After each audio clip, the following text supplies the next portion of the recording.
because I want to show you how to complete the first assignment in this class. And it looks like we may even have enough time for you to do it. But this is really quick and easy. And it starts out by opening PyCharm. Okay, so this is what PyCharm looks like when you open a new project. And over here we have all of my files. These folders and files, don't mess with them and don't worry about what they do. That's all I'm going to say. They're just, don't worry about it right now. Not part of this class. But this main folder, where your project folder is where you're going to create all of your files. And so I'm going to do assignment 1 for this class right in front of your very eyes. Don't blink or you'll miss it because it's literally that easy. So Python, or PyCharm rather, is the place where I create and edit Python files. Python files end in .py, and your computer will run those using the Python virtual machine, which is a program that gets installed on your computer that runs those files. I'll go into more detail on that in the next lecture. But for now, what I want you to know is how to do this. So I'm going to right click or double click, two-finger click on my main folder, and I'm going to choose New from the top of that menu, and I'm going to choose Python file from that. And that's going to open up this little box here with choices that say Python file, Python unit test, Python stub. I want a Python file, and I'm going to type the name. Very, very important. Pay attention to this, or you will have trouble later. Your files for this class should always be named using the following convention. If it's an assignment, it should be the letter A, lowercase, and the assignment number. So for assignment 1, it's a1.py. For sandbox, it should be the lowercase s and the sandbox number, s1.py. So for this assignment, a1.py, I'm going to name that file, and I'm going to hit enter. And let me zoom in a little bit here. And what that does is it opens on this side of the code editor. You can see this tab here. It says a1.py, and right below it, it has a number 1. Those are the line numbers. So every line in my program is going to have a number associated with it. Those are not actually part of the program. Those are labels put there by PyCharms to make it easy for us to talk about your program. For example, I might say to you after looking at your code, on line 10, you forgot a quotation mark or something like that. It helps us have an easy frame of reference. Now, my Hello World assignment is going to have exactly 1 line of code. You ready? Very fast. First thing I'm going to do is type the word print. Notice it's all lowercase. And notice that afterwards it's got parentheses. Okay? The word print in Python is a reserved word. It is a built-in Python function. A function is just a command in Python that does something. In this case, print does exactly what it says. It prints something to the screen. Now, the something that it prints is contained inside of the parentheses. This is called an argument. It's not like an argument that you have with your sibling or your parents or somebody else.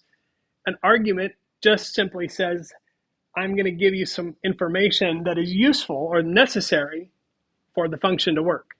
Because if I just hit print like this, it will print nothing, which is exactly what it sounds like. Printing nothing is very simple because there's nothing. But what I want to print is what's called a string. And a string is defined by these quotes. They can be single or double quotes, but they're always in a pair, an open and a closed quote. And whatever's inside this is the string. So if I want it to print the words hello world, I'm going to type that. So what I've said now is we're going to print something And whatever that something is inside the parentheses. That something that I'm going to print is a string or a string literal that says hello world. Now, Python doesn't actually see hello world. Python sees a list of characters that gets printed. It doesn't assign meaning to them. Neither does ChatGPT, by the way. ChatGPT is not all that different. It doesn't mean anything. It doesn't understand what hello is. It doesn't understand what world is. It just doesn't understand. All it sees is, I want you to print literally those characters. That's what a string literal is. It's just exactly that. So now I've written my first program. I'm going to run that. There's two different ways I can do that. I can two-finger click or right-click on my code window here, and I can click Run A1. The other way I can do this is if I go to this menu at the top, it says Current File. So that means whatever file is the one that's selected here. And I can click the little play arrow that says Run A1.py. And I know this is tiny. This text is not something I can increase the size of, but you see 3 lines of text here. The first line is long and it's full of all kinds of stuff. And the first line is actually what's called the path to this script, which is basically telling you where this program, a1.py, lives on my computer. Okay, so it's the folders that it's inside. After it prints the path, it'll always print the path, the very first thing. After it prints the path, it will run the program, which says print hello world. So all it does is it prints hello world. And then finally, it says process finished with exit code 0. What that means is there were no errors in the code. If I leave off one of my quotes and I run that file, you can see it gives me a red set of text, an error message, and please note that it tells me what line the error is on. So that's useful when you have to figure out what's going on with your program that doesn't work. You can always look at the error code and see what's going on. That's one way to debug your program. But you'll see here that it says process finished with exit code 1. That means that the program quit with an error. If it works properly, I get exit code 0. You'll also notice that PyCharm does me a great favor here. And when I have an error in my code, it will underline that error with a red underline. And that's a good way to find it. Now, other underlined colors mean other things. Red underlines mean an error. Sometimes you'll see yellow or white underlines, and those mean other things. We'll get into that later on. But for now, if you type this into your PyCharm and save it as a1.py, you'll have finished the first assignment for a class, which means you won't get dropped in the next week as long as you submit that assignment, which I'm going to show you how to do right now. So if I'm going into Canvas, let me switch to student view here. Okay, so this is our Canvas homepage. And, oops, I got a missing image here. I got to fix that. Here's our Python TA. So if you want to use that, you can click Start. And there is the interface right there. You can paste your code straight into there. If you scroll down, you can access the course syllabus, textbook, grading policies. The lecture schedule is here. Here's how to get your free JetBrains student license. So all that stuff is there for you. But under modules, if you click on module 1, each module of the class has a page like this. It'll remind you of the dates that we're using for that module. So the end of that module is the due date for the assignments. It'll explain kind of what the module is and talk about what we're going to learn in that module. And then you can link straight to the textbook for that module. If there are videos for that module, like the one I'm recording right now, will be posted here. Sometimes I will share starter files that you will use or templates that you can download that are Python programs that you can use. And then the activities for the module are the sandbox and the assignment for that module. So I'm going to click on the assignment.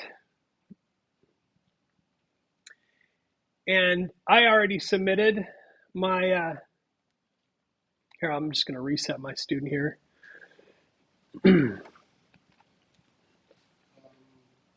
Yes. We do it through the shell thingy, the command line. Do what? The assignment. No, you have to create a file.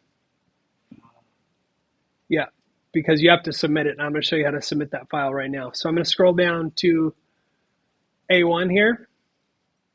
To submit the assignment, I'm going to hit Start Assignment. Okay, and it brings up this interface here with the little rocket. I'm going to drag the file that I created in PyCharm. Okay, so it's right here in my list of files, a1.py. All I'm going to do is drag it straight from there onto the rocket. When I do that, the rocket disappears, and in its place, you can see I've got a little file here, a1.py, and then I hit submit. Once it processes it, I see some confetti, and that means I submitted it correctly, and you can see here it's submitted at this time. A lot of people hit this point and get paranoid and start worrying that they didn't upload the right thing. And then they click this to download that and maybe save it to their desktop. And then they double click that file to run it. And all they see is a little flash of a window on their computer, and then it goes away. And the reason for that, it freaks them out because they're worried that they didn't do the right thing. But that's actually your Hello World program running very quickly in a new window and then quitting. Because outside of PyCharm, when you run a Python program, it opens a window, does what it's supposed to, and as soon as the program finishes running, it closes that window. So what you want to do is you only open Python files inside PyCharm to check their contents. Otherwise, you're going to have that phenomenon of the window just sort of flashing and going away. Okay, so just a word of caution based on my previous experience there. But that is how you do assignment 1. So it's very simple, very straightforward. And I will be uploading this video. As soon as I get home, I'm going to process it and chop it up into smaller pieces and upload it. But last semester's video showing the same kind of instructions are already there.